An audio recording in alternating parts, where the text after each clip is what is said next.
Y cuando hayamos conseguido destruir todos nuestros defectos psicológicos, es decir, todos nuestros síos, porque cada defecto es un yo, es una persona psíquica dentro de nosotros, cuando ya hemos acabado con todos esos yoes, entonces la consciencia quedará totalmente despierta, liberada. Una consciencia despierta, es una consciencia que puede ver, oír, tocar y palpar. FAZ 016. La palabra y las impresiones. Título en la edición impresa original de AGEAC. El verbo y el magisterio sacerdotal. Número de conferencia 016. Fuente en audio. Descargar calidad de audición muy buena. Correlación texto / audio 99%. Solo se omiten las rectificaciones sobre la marcha. Fecha de grabación 1976, 11. Y lugar de grabación Hotel Marriott Guadalajara, México. Contexto y Concilio Inc. De sacerdotes gnósticos 1976. Fuente del texto 1. que cotejado sobre el audio por Gnosis 2002. Pregunta que si es obligatorio celebrar la misa gnóstica. 145. Samael Aun Weor. El quinto evangelio. 016. La palabra y las impresiones. Pues hombre, como quiera que la iglesia gnóstica funciona para el pueblo y por el pueblo, es claro que se hace obligatorio celebrarla públicamente para el pueblo. Además, en la misa gnóstica hay incluidos sermones, como ustedes recordarán al asistir a cualquier ritual de misa gnóstica. En esos sermones el sacerdote está obligado a hablar en una forma muy sencilla, para el pueblo.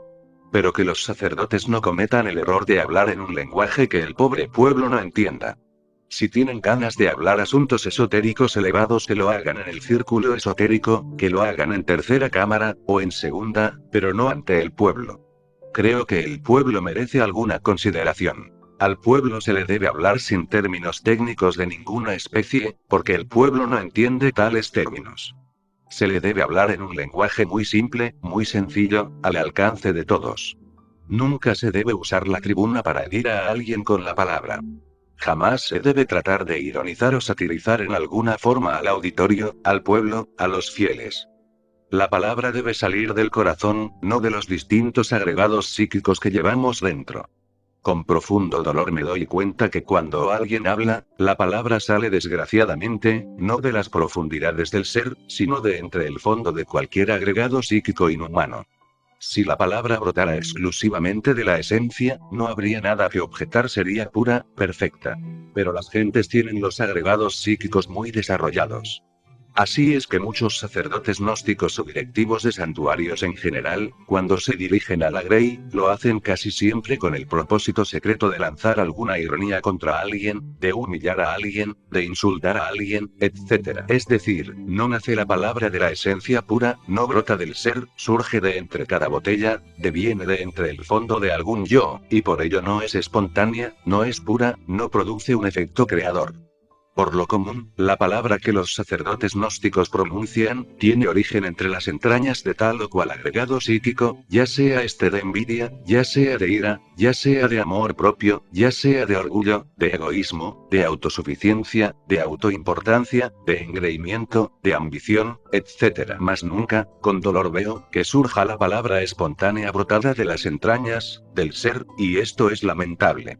Cuando la palabra surge de entre las profundidades del ser, está llena de plenitud y de belleza interior. Mas cuando la palabra surge de entre las entrañas de tal o cual agregado psíquico, está condicionada por el mismo, no tiene elasticidad, no tiene ductibilidad, no goza de plenitud, no es íntegra, y produce en el ambiente discordias, problemas de toda especie. Los devotos concurren al rito, concurren al lumisial, para recibir un bálsamo de consuelo en su adolorido corazón. Mas si se les da a los devotos en vez de miel, hiel, ¿qué alivio podrían tener? ¿Cómo haríamos para que progresara el movimiento gnóstico cristiano universal si proseguimos con esa conducta? Esa tendencia que tienen unos y otros hermanos a reaccionar me parece horripilante, absurda. No son dueños de sus propios procesos psicológicos. Si se les puya, reaccionan, siempre reaccionan ante todo. No olviden ustedes que en el mundo vivimos, y que hay 3 clases de alimentos para uno. El primer alimento ya lo conocen ustedes, la comida. Es el menos importante. Parece increíble, pero así es. Prueba de que es el menos importante, es que uno puede vivir sin comer, muchas veces, hasta un mes. Mahatma Gandhi duraba hasta 3 meses sin comer. Este alimento entra por la boca y va al estómago. La segunda clase de alimento es el aire, la respiración. Se relaciona con las fosas nasales y los pulmones. Difícilmente podríamos vivir siquiera 4 o 3 minutos sin respirar. La gente dura 146 Samael aún Weor. El quinto evangelio. 0:16 La palabra y las impresiones normalmente 1 minuto sin respirar y luego viene un síncope. Gracias a un entrenamiento, por ejemplo, podría uno llegar a 2 y 3 minutos, o a 4, que ya sería el máximo de los máximos, pero son pocos o raros los que llegan a poder vivir 4 minutos sin respirar. Esto nos está indicando que el segundo alimento es todavía más importante que el primer alimento. Por último viene el tercer alimento, que es aún más importante. Quiero referirme en forma enfática a las impresiones. Si la comida no lograra impresionar al organismo humano, pues jamás nos alimentaríamos, no funcionaría el óvulo intestinal, el estómago en general. Moriríamos. Si el aire no lograra impresionar los pulmones y la sangre, de nada serviría el aire. Así, mis queridos hermanos, este tercer alimento es más importante, porque nadie podría existir, ni siquiera un solo segundo, sin el alimento de las impresiones. Ahora bien, todo alimento necesita pasar por una transformación. El alimento relacionado con el estómago, o sea la alimentación, necesita pasar por una transformación. Esta transformación es factible gracias al sistema digestivo. El alimento relacionado con la respiración, tiene como vehículo de transformación a los pulmones, pero para el tercer tipo de alimento no hay un órgano especial, no hay estómago ni hay pulmones que valgan. Hay que crear ese tercer órgano. Todo lo que nos llega a la mente viene en forma de impresiones. Ustedes me están escuchando aquí, ven un hombre que les está hablando a través de un micrófono, y esto todo es un conjunto de impresiones que le llegan a la mente. Todas las aventuras de la vida, todas las emociones y pasiones, todo lo que nos rodea, llega a nosotros en forma de impresiones. El aire se transforma mediante los pulmones, la comida se transforma mediante el estómago. Y aire y comida se convierten en principios vitales para el organismo. Desgraciadamente, las impresiones no se transforman, quedan en la mente sin digerir. Las impresiones sin digerir se convierten en nuevos agregados psíquicos, es decir, en nuevos yoes, y eso es gravísimo. Hay que digerir las impresiones. ¿Cómo? Reflexionemos un poco. Mediante la conciencia superlativa del ser. Normalmente, las impresiones llegan a la mente, y la mente reacciona sobre las impresiones. Si alguien nos insulta, reaccionamos con ganas de vengarnos. Si alguien nos ofrece una copa de vino, reaccionamos con ganas de beber. Si una persona del sexo opuesto nos tienta, pues sentimos ganas de fornicar. Pero siempre reaccionamos ante los impactos del mundo exterior, y eso es muy grave. En las asambleas he visto cómo se hieren los hermanos unos a otros. Uno dice una palabra, y el que se siente aludido reacciona violentamente, diciendo una peor. A veces lo que dicen no es demasiado grosero, se vuelve sutil, muy decente y acompañado de una sonrisa, pero en el fondo lleva el veneno espantoso de la reacción violenta. No hay amor entre los hermanos, se han olvidado de su propio ser, y solo viven en el mundo del ego, en el mundo de las reacciones. Cuando uno se olvida de su propio ser, reacciona violentamente. Si uno se olvida de su propio ser en presencia de una botella de vino, resulta borracho. Si uno se olvida de su propio ser en presencia de una persona del sexo opuesto, resulta fornicando. Si uno se olvida de su propio ser interior profundo en presencia de un insultador, resulta insultando. Lo más grave en la vida es olvidarse de sí mismo. Así que es necesario transformar las impresiones, y eso solamente es posible interponiendo entre las diversas vibraciones del mundo exterior y 147 Samael aún Weor. El quinto evangelio. 0:16 La palabra y las impresiones, la mente, la propia conciencia. Cuando uno interpone entre las impresiones y la mente eso que se llama conciencia, es obvio que las impresiones se transforman en fuerzas y poderes de orden superior. Normalmente, las impresiones están constituidas por un hidrógeno muy pesado, el hidrógeno 48.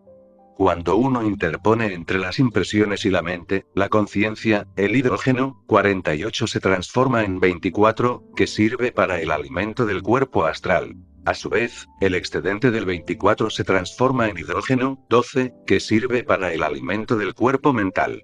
Y por último, el hidrógeno, 12 el excedente repito, se transforma en hidrógeno, 6, que sirve para el alimento del cuerpo causal. Pero si uno no transforma las impresiones, estas se convierten en nuevos agregados psíquicos, en nuevos yoes. Así que debemos transformar las impresiones mediante la conciencia. Es muy fácil interponer la conciencia entre la mente y las impresiones, entre las impresiones y la mente. Para recibir las impresiones con la conciencia y no con la mente, solo se necesita no olvidarnos de sí mismos, en un instante dado. Si alguien en cualquier momento nos está hiriendo con la palabra, no debemos olvidarnos de nuestro propio ser, no debemos permitir que la mente reaccione, no debemos permitir que intervenga el mí mismo, el amor propio, el orgullo, el engreimiento, etc. En esos instantes solo el ser debe estar en nosotros. Debemos estar concentrados en el ser, para que sea el ser, la conciencia superlativa del ser, la que reciba las impresiones y las digiera correctamente. Así se evitan esas horripilantes reacciones que todos, unos y otros, tienen ante los impactos procedentes del mundo exterior. Así se transforman completamente las impresiones, y transformadas esas impresiones en fuerzas superiores, nos desarrollan maravillosamente. Amigos, repito que los sacerdotes no vuelvan a cometer el error de reaccionar violentamente contra el prójimo. Que los directores, que los misioneros, cancelen de una vez esa horripilante tendencia que tienen a reaccionar. Si alguien dice algo, que lo diga. ¿Pero por qué tiene que reaccionar su vecino? Cada cual es libre de decir lo que quiera. En cuanto a mí atañe, afirmo lo que tengo que afirmar, y si alguien me refuta, si dice lo contrario en una plática dada sobre algún problema que tenemos, me limito a guardar silencio. Ya dije, y eso es todo. ¿Por qué he de querer, en cuestiones privadas, imponer mi concepto a la fuerza? Eso es absurdo. Eso de querer imponer nuestra opinión a la brava, no es sino el resultado de las reacciones, es la reacción misma del ego, de la mente. Y resulta abominable ese proceder que ha formado terribles problemas en todo el movimiento gnóstico internacional. Por aquí, por allá, y acullá se utiliza el púlpito para insultar, para herir, para agredir con la palabra a otros, y todo eso está produciendo confusión en el movimiento gnóstico internacional. Hasta aquí mis palabras. FAT 017 El sacrificio del dolor título en la edición impresa original de Geak. Consecuencias gnósticas de la inmolación del dolor también titulada La razón objetiva 148 Samael Aun Weor. El quinto evangelio. 017 El sacrificio del dolor número de conferencia 017 Fuente en audio descargar calidad de audición muy buena correlación texto barra audio 99% solo se omiten las rectificaciones sobre la marcha fecha de grabación 1977 barra lugar de grabación Ciudad de México contexto reunión con el maestro fuente del texto 1 que cotejado sobre el audio por Gnosis 2002 comía maestro. ¿Cómo se sacrifica el dolor? Discípulo. No identificándose uno con eso, sino tratar de comprender que es un acontecimiento que tiene relación con el karma, ahí, está un poco vaga la respuesta. Muy vaga, muy vaga. Generalmente. Voy a decirles a ustedes una gran verdad: el dolor solamente se sacrifica autoexplorándolo y haciéndole la disección. Tengamos un caso concreto, pongamos que un hombre, de pronto, encuentra a su mujer platicando muy quedito, por ahí en un cuarto, con otro hombre. Realmente, esto puede provocarle ciertos celos, ¿no? Es natural, es su esposa.